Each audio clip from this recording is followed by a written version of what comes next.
50 आदमी किसी काम को 50 दिन में इन्होंने कार्य करना शुरू किया, ठीक है ना। लेकिन कार्य शुरू होने के 10 दिनों बाद, कितने दिनों बाद 10 आदमी काम छोड़कर चले गए। कितने बचे? लेकिन इसके 10 दिनों बाद यानी 40 आदमी कितने दिन करते रहे?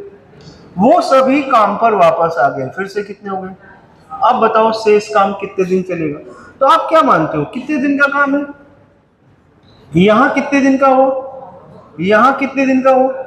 अब आप डायरेक्ट भी 2500 में देखो 900 दिनों का काम हो चुका है, तो 2500 में से 900 दिनों का काम हो चुका है, तो कितना बाकी? 1600 दिनों। तो आगे जो 50 मजदूरों को काम करने का मौका मिलेगा वो 900 इधर या तो घट जाएगा या तो आप डायरेक्ट ही घटा लोगे कि अरे 900 दिन का काम हो गया है तो इसे नहीं करना, तो हमने 50 में 2500 में इधर 900 घटा दिया, 1600 बचा। यानी 50 आदमियों को अब कितने दिन का काम करना है? 1600 दिनों का। कितना समय लगेगा? तो 5 तिया 15, 5 दिन, भाई कितने दिन और लगेंगे? तो आपने देखा ये 32 आ गया। कहने का मतलब क्या है? कितने दिन का काम है, फिर कितने दिन का हुआ यहाँ, फिर यहाँ पे, और यहाँ 50 आदमियों ने 32 दिन यानी 0, 5 दूना 10, हासिल 1, 5 15 और 1। गौर से देखो 25 दिन के काम में 5 4 9 9 और 16 कितना हो गया? तो LHS बराबर RHS होना, कभी कभी इसमें थोड़ा सा अनलिमिटेड पैटर्न भी बना देते हैं। तो ये बात समझ में आ गई। एक और चीज लिखते हैं, जैसे मैंने कहा सपोज करो 60 आदमी किसी काम को 50 दिन में करते हैं। कितने दिन में? इन्होंने काम करना शुरू किया। किन्होंने? हेलो, किसने काम करना शुरू किया? लेकिन काम शुरू होने के प्रत्येक 10 दिनों बाद प्रत्येक 10 आदमी काम छोड़कर चले जाते। हेलो, काम शुरू किया, परंतु काम शुरू होने के प्रत्येक 10 दिनों बाद 10 आदमी काम छोड़कर, मतलब क्या हुआ? 60 आदमी कितने दिन करेंगे? अब 10 दिन बाद क्या होगा? 10 छोड़ के भाग जाएंगे। कितने हो जाएंगे? फिर 50 आदमी कितने दिन करेंगे? 10 दिन। फिर 10 दिन बाद क्या होगा? 10 छोड़ करके भाग जाएंगे। फिर कितने हो जाएंगे? फिर ये कितने दिन करेंगे? 10 दिन। फिर क्या होगा? इनमें से भी 10 भाग जाएंगे। कितना हो गया? फिर ये क्या करेंगे? तो थोड़ा सा इसको छोटा कर लेता हूं। मैं कहता हूं 60 आदमी किसी काम को कितने दिन में करते हैं? तो यानी कितने दिन का काम है भाई? कितने दिन का काम है? अब यहां ये घटना कब तक चलती रहेगी? तो भाई आगे ले जाओगे तो 20 बचेंगे, और आगे ले जाओगे तो ये भी चले जाएंगे। अब काम हुआ कि नहीं हुआ चेक करना पड़ेगा। यहां कितना काम हुआ? यहां कितना हुआ? 6 5 11 4 15, 15 और 3 18, 18 और 2 20, 20 और 100 कितना? जबकि 2400 दिनों का था, तो इसको और छोटा मान लेता हूं मैं। सपोज करो 1800 दिनों का काम है। कितने दिनों का? तो यहां हुआ 600 दिन, यहां हुआ 6 5 11 4 15 और 3। अब जैसे 300 आएगा वैसे ही काम क्या हो जाएगा? कंप्लीट। क्या हो जाएगा? 6 5 11 4 15 और 3 कितना? आगे काम करने की आवश्यकता ही। इसी तरह आपने देखा ये 1800 दिनों का काम था, तो हमें चेक करना पड़ा। आगे हम 30 लिया 20 नहीं लेंगे, क्योंकि यहाँ 600, यहाँ 500, यहाँ 400 और यहाँ पे 300। आपने देखा 6 5 11 4 15 और 3 कितने हो गए? कई बार सवाल में ऐसा होता है कि हर 10 दिनों बाद कुछ मजदूर बढ़ जाते हैं। क्या हो जाते हैं? जैसे मैंने कहा सपोज करो 60 मजदूर या 50 मजदूर किसी काम को 30 दिन में कर सकते हैं, लेकिन इन्होंने काम करना शुरू किया, परंतु कार्य शुरू होने के प्रत्येक 10 दिनों बाद 10 मजदूर काम पर क्या हो जाते हैं? और आ जाते हैं। तो अब 50 कितने दिन करेंगे? फिर 10 दिन बाद क्या हुआ?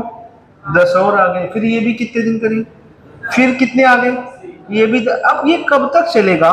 तो ये देखना पड़ेगा भाई कितने दिनों का काम, कितने दिनों का। अब यहां पर हुआ कितने दिनों का? 500 का, यहां पर 600 का, और यहां पर जोड़कर देखिए 5 6 11, 11 और 7 कितना हुआ? कई बार ऐसी अवस्था आ जाती है। इसका मतलब ये है कि हमें 1500 लाना है। कितना लाना है? यहाँ 5 और 6 कितने हो गए?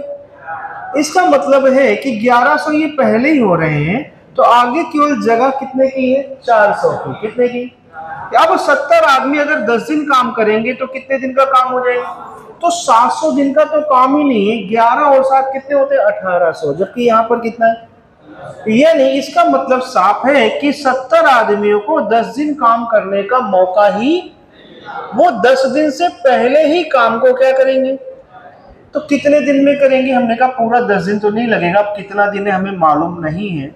तो अब आप कैसे करेंगे भी? 1500 दिनों का काम है, और ये देखो 1100 दिनों का काम तो 10-10 दिन में, 20 दिन में हो गया। लेकिन अब जो काम बचा है उसको 70 आदमी करेंगे, तो कितना बचा है? 1100 इधर घटा दें तो आप पाओगे 1100 घट जाएगा 1500 में, कितना बचेगा? तो D3 का मान क्या आ जाएगा? 400 बटे कितना? 70। 40 बटे कितना? 7×5 लगभग 5-5.5 दिन के आसपास। कितने दिन के आसपास? यानी 70 आदमी केवल 5 से 6 दिनों के बीच में ही काम को क्या कर देंगे? अगर हमसे पूछा जाए अब बताओ काम कुल कितने दिनों में हुआ, तो आप क्या बोलोगे? पहले कितने दिन चला, आगे कितने दिन चला, और आगे लगभग, तो लगभग 10-10 और 5 यानी 25 सही 5/7 दिन में काम। एक बार फिर से देखेंगे, प्रश्न क्या था? 50 आदमी किसी काम को 30 दिन में कर सकते। इन्होंने काम करना शुरू किया, परंतु काम शुरू होने के प्रत्येक 10 दिन बाद 10 आदमी काम पर और बढ़ा दिए जाते। तो 50 मजदूरों ने 10 दिन किया, फिर 60 आ गए, फिर क्या आ जाएंगे? 70, और आगे चलता तो 80 आ जाते। लेकिन कहां तक? जब तक कि बाईं ओर के एमडी का मान दाहिनी ओर के समस्त एमडी के योग के बराबर। आइए देखिए, 1500 दिनों का काम है, यहाँ हुआ 500, यहाँ हुआ 600, आगे 10 दिन करते 700। आप जोड़े 5, 6, 11 और 7 कितने हो रहे? जबकि काम तो कितने दिनों का है केवल? यानी यहां तक तो ठीक है जहां तक कम है। अब 70 आदमी को 10 दिन काम करने का मौका ही, वो 10 दिन से पहले ही काम को खत्म कर देंगे, क्योंकि 11 और 7 18 होते हैं। क्या होते हैं? जबकि काम कितने दिनों का है? तो आखिर 70 आदमी शेष काम, शेष कितना है? देखो 1500 में 1100 हो गए, कितने दिन का शेष है? तो 70 आदमी 400 दिनों का काम लगभग 5 दिन में निपटा देंगे। तो टोटल दिन कितने हुए? 10, 10 और 5 लगभग 25 सही 5/7, 25-26 दिन के आसपास। तो ऐसी जगह हम फार्मूला लगाते हैं md बराबर m1d1 plus m2d2 plus m3d3। इतनी बात समझ में आई क्या? तो अब हमने सीखा है, आप इस फार्मूले को नोट कर लेंगे और कुछ सवालों को हल करते हैं।